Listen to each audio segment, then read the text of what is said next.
ओम शांति।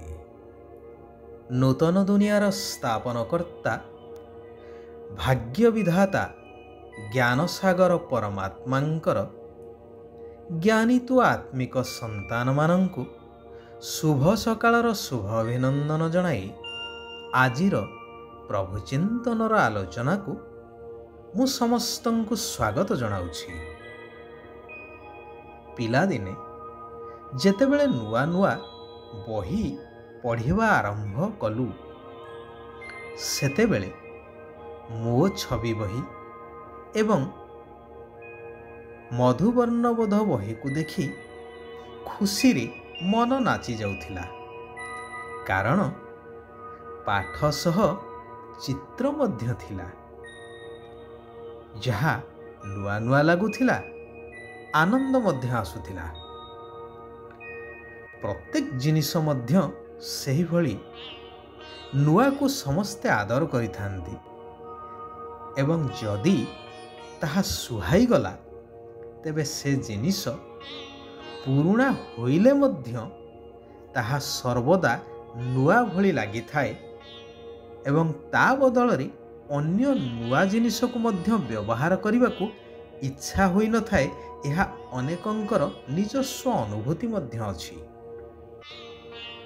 दुनिया रे अनेक प्रकार पाठ रही, हेले एपरी कौनसी पाठ रे नुआ दुनिया स्थापन करिवार लक्ष्य ओ उद्देश्य नाही, जेहेतु चरित्र निर्माण द्वारा ही नूतन सृष्टिर अयम आरंभ होई थाए, जहा वर्तमानर कौनसी भी स्थूल पाठ पढ़ा द्वारा संभव नुहे।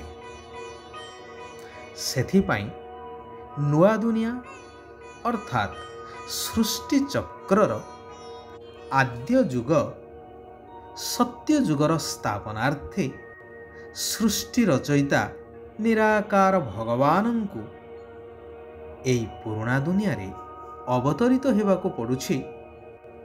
गीतार महावाक्य अनुसारे यदा यदा हि धर्मस्य ग्लानिर्भवति भारत।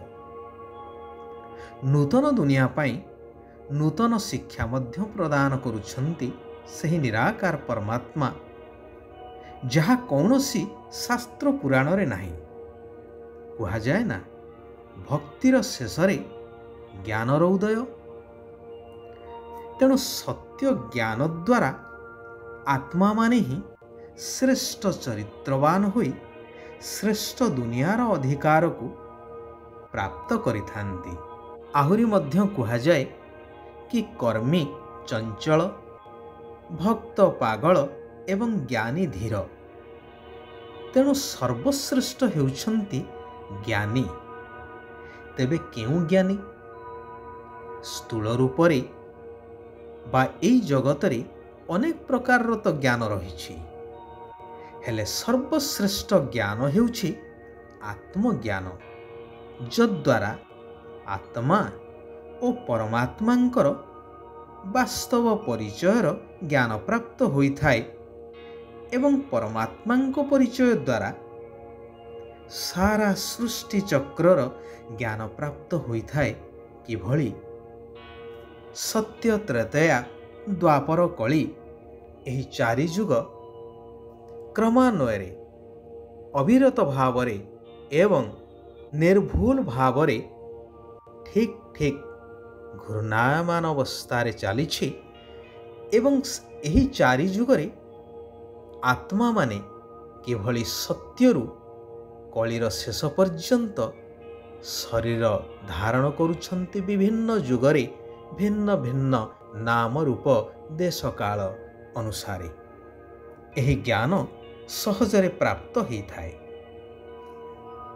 दिव्य नेत्र बा ज्ञान नेत्र खोली जाए, अर्थात अज्ञान अंधकार दूर होई सुख शांति आनंदर प्रकाश परिव्याप्त होई थाए, जहाकु नूतन पाठ बोली कहि परिबा। कारण एहा द्वारा नुआ दुनियार स्थापना होई थाए। भगवान विश्व रचयिता ଦୁଃଖହର୍ତ୍ତା ସୁଖକର୍ତ୍ତା ପତିତ ପାବନ ସ୍ୱୟଂ ପାଠ ପଢ଼ାଉଛନ୍ତି, ଅର୍ଥାତ୍ ଭଗବାନଙ୍କ ସଦୃଶ ତ ନିଶ୍ଚୟ କରିବେ। ଯେଭଳି ଡାକ୍ତର ବା ଇଞ୍ଜିନିୟର ହେବା ପାଇଁ ସେହିଭଳି କଲେଜରେ ପାଠ ପଢ଼ିବାକୁ ପଡ଼ିଥାଏ ଏବଂ ପଢ଼େଇଲା ବାଲା ମଧ୍ୟ ଡାକ୍ତର ବା ଇଞ୍ଜିନିୟର ହେଇଥାନ୍ତି। ଭଗବାନ କହୁଛନ୍ତି, ବର୍ତ୍ତମାନ ମୁଁ ତୁମମାନଙ୍କ ବୁଦ୍ଧିରେ ଏହି ଜ୍ଞାନ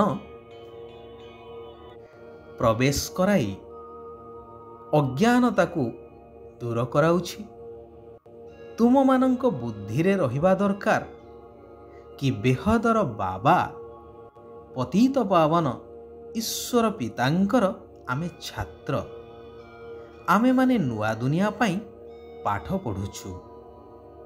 ଭଗବାନ ହେଉଛନ୍ତି ଆତ୍ମିକ ସରକାର। ଯେଭଳି ଦୁନିଆରେ ବିଭିନ୍ନ କ୍ଷେତ୍ରରେ ଉଲ୍ଲେଖନୀୟ ଅବଦାନ ପାଇଁ ସରକାରଙ୍କ ଦ୍ୱାରା ପୁରସ୍କାର ମିଳିଥାଏ, ସେହିଭଳି ଏଠାରେ ଯେଉଁମାନେ ଶ୍ରେଷ୍ଠ ହୋଇ ଅନେକଙ୍କୁ ନିଜ ସମାନ କରାଇ ନିଜ ଭଳି କରାଇ କଲ୍ୟାଣ କରିବାର ସମସ୍ତଙ୍କର ପୁରୁଷାର୍ଥ ବା ପରିଶ୍ରମ କରୁଛନ୍ତି, ଈଶ୍ୱରୀୟ ସେବା ବା ଆତ୍ମିକ ସେବା କରିବାର ପ୍ରମାଣ ଦେଉଛନ୍ତି, ସେମାନଙ୍କୁ ଆତ୍ମିକ ସରକାର ବହୁତ ବଡ଼ ପୁରସ୍କାର ଦେଉଛନ୍ତି। ତାହା ହେଉଛି ସେମାନେ ଭବିଷ୍ୟ ନୂତନ ସ୍ୱର୍ଗ ଦୁନିଆରେ 21 ଜନ୍ମ ପାଇଁ, ଗୋଟିଏ ଜନ୍ମ ନୁହେଁ, ସମ୍ପୂର୍ଣ୍ଣ 21 ଜନ୍ମ ପାଇଁ ଉଚ୍ଚ ପଦର ଅଧିକାରୀ ହେଉଛନ୍ତି। ସେଥିପାଇଁ ଏହି ନୂତନ ପାଠପଢ଼ା ପ୍ରତି ବହୁତ ସମ୍ମାନ ରଖିବା ଉଚିତ। କୃପା ଆଦି ମାଗିବା ପରିବର୍ତ୍ତେ ଶିବ ବାବା ଦେଉଥିବା ମତ ଅନୁସାରେ ପ୍ରତ୍ୟେକ କାର୍ଯ୍ୟ କରିବାର ଆବଶ୍ୟକତା ରହିଛି ଏବଂ ପ୍ରାପ୍ତିର ଅଧିକାର ହେବାର ଅଛି। କୃପା ଅର୍ଥାତ୍ କର ଏବଂ ପାଅ। ସର୍ବଦା ମଧୁର ବଚନ କହିବା ଦରକାର। କଟୁ ବଚନ କଦାପି ମୁଖରୁ ବାହାରିବା ଅନୁଚିତ। ଜ୍ଞାନ ବଳ ଏବଂ ପରମାତ୍ମ ସ୍ମୃତି ରୂପକ ଅର୍ଥାତ୍ ଯୋଗ ବଳ ଜମା କରିବା ଆବଶ୍ୟକ। ଦୟାଶୀଳ ହୋଇ ସାରା ବିଶ୍ୱର ଆତ୍ମାମାନଙ୍କର କଲ୍ୟାଣ କରିବା ଦରକାର। ଶିବ ବାବା ବରଦାନ ଦେଉଛନ୍ତି କି ବିକାର ରୂପୀ ସାପ ଗୁଡ଼ିକୁ ଗଳାର ମାଳା କରିଦେଇଥିବା ସଚ୍ଚା ତପସ୍ୱୀ ଭବ। କାରଣ ଏହି ପଞ୍ଚ ବିକାର କାମ, କ୍ରୋଧ, ଲୋଭ, ମୋହ, ଅହଙ୍କାର ମନୁଷ୍ୟମାନଙ୍କ ପାଇଁ ବିଷଧର ସର୍ପ ସଦୃଶ ଅଟନ୍ତି। ହେଲେ ତୁମ ଭଳି ଯୋଗୀ ତପସ୍ୱୀ ଆତ୍ମାମାନଙ୍କ ପାଇଁ ଏହି ସାପ ଗୁଡ଼ିକ ଗଳାର ମାଳା ସଦୃଶ, ଅର୍ଥାତ୍ ଭୟଭୀତ କରିବା ପରିବର୍ତ୍ତେ ସେମାନେ ବଶୀଭୂତ ହୋଇ ରହିଥାନ୍ତି, ଯାହାର ବାସ୍ତବ ସ୍ୱରୂପର ସ୍ମାରକୀ ହିସାବରେ ସୂକ୍ଷ୍ମ ଦେହଧାରୀ ତପସ୍ୱୀ ଶଙ୍କରଙ୍କ ଗଳାରେ ସାପ ଗୁଡ଼ିକୁ ମାଳା ରୂପରେ ନୃତ୍ୟ କରୁଥିବାର ଦେଖାଇ ଦିଆଯାଇଛି। ତେବେ ତୁମମାନଙ୍କର ସ୍ଥିତି ରୂପକ ଷ୍ଟେଜ ଏହିଭଳି ହେବା ଦରକାର। ପୁରୁଣା ସଂସାର ବା ସଂସ୍କାର ଠାରୁ ମରିଯିବା ହିଁ ବାସ୍ତବରେ ବଞ୍ଚିଥାଉଁ ଥାଉଁ ମରିବା ଅଟେ। ଏହି ସୂକ୍ଷ୍ମ ରହସ୍ୟକୁ ବୁଝିବା ଏବଂ ସର୍ବଦା ପରମାତ୍ମାଙ୍କୁ ନିଜର ସାଥୀ କରି ଦୈନନ୍ଦିନ ଜୀବନରେ ଆଗେଇ ଯିବା, ଏହା ହିଁ ହେଉଛି ଶ୍ରେଷ୍ଠ ଜୀବନ। ଓମ୍ ଶାନ୍ତି, ଓମ୍ ଶାନ୍ତି। ओम शांति।